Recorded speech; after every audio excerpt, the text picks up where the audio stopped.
For this tutorial, we're going to work on putting flooring in our basic room. There are several different kinds of floors that you can make. The first thing that you need to understand is that when you put a floor in, that the floor has perspective lines that need to go back to the vanishing point.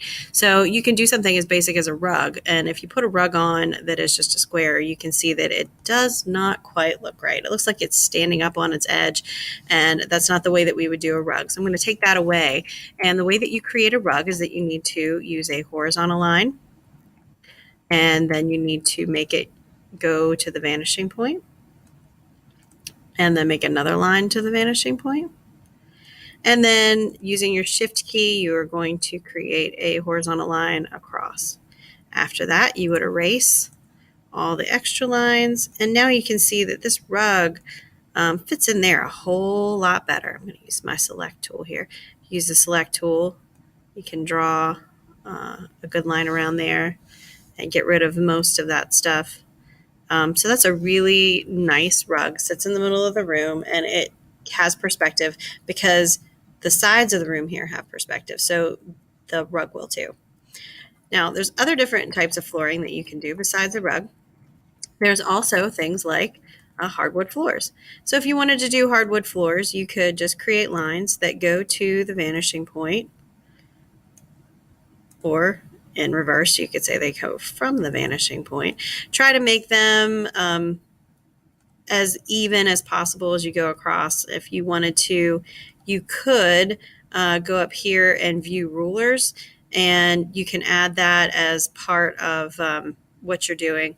You could also add grid lines. So if that's something that makes you happy, then you can do that. I tend not to do that. For this purpose, I just kind of eyeball it and just kind of go across and try to get them as even as possible. All of these do need to go to the vanishing point, because if not, they are going to look very crooked. So I'm going to continue on here, keep making these lines to the vanishing point. If you remember, these are called orthogonal lines. Remember the dentist that we go to as an orthodontist, and they're a special kind of diagonal line that straightens things up. That's what they do, just like dentists do. So now I'm going to use the select tool, and I'm going to erase all these lines up here. And now you can kind of see the wooden floor going back into the distance. So you can take this and just make it a basic wooden floor. For this, remember, everything has to be vertical, horizontal, or go to the vanishing point. If you put a vertical line here, that's not really going to work. If you already have the line going to the vanishing point, so that means this needs to be horizontal. I've seen some kids that will go in, and instead of it being horizontal, they'll make all these crazy willy-nilly diagonal lines. And what that ends up looking like is one of those crazy fun houses where the floor is all crooked. So you don't want that to happen. You want your lines to be nice and straight. Okay, so there's one other thing that you can also do with the flooring is you can create a tile floor. And to create a tile floor, what you would do is start out the same way you would with the wooden floor, just like we have right here. And then you can make yourself a guideline.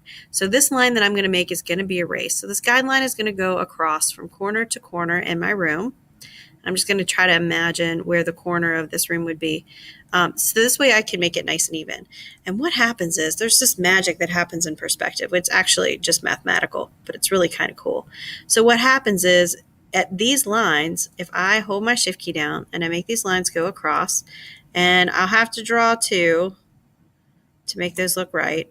And of course, if this was my final drawing, I would be really taking my time. I would use my magnifying glass to get in there and make sure that those were all nice and straight. But what happens is if you use that guideline like this, they will gradually all look like they are getting smaller as they go back into the distance. And that's something really, really wonderful, because that's what they look like as they go back into the distance, because everything gets smaller as they go back. So you have a couple different options with your flooring. You can do a basic rug, you can do a wood floor, you can do a tile floor if you want. The other option that you have is that you can also do a round rug. Round rugs will not work if they are circular. So if they look like that, they're not going to work because they're going to look like they're standing up. So you're going to need to make them look like an oval. If you're doing it over top of a floor that you've already created, you might want to do a little trick here. So instead of the no fill, hit solid color and make sure that that solid color is white. And so if you do that, so color 1's going to be black, color 2 is going to be white. And if you do that, what will happen is it will just automatically kind of erase that for you. But you do want it to be white. Don't make it a color yet because we're not coloring as of yet, but that is how you create a round rug. You get that foreshortening with an oval. Okay, I hope that was helpful for you. Thank you and have fun making a floor.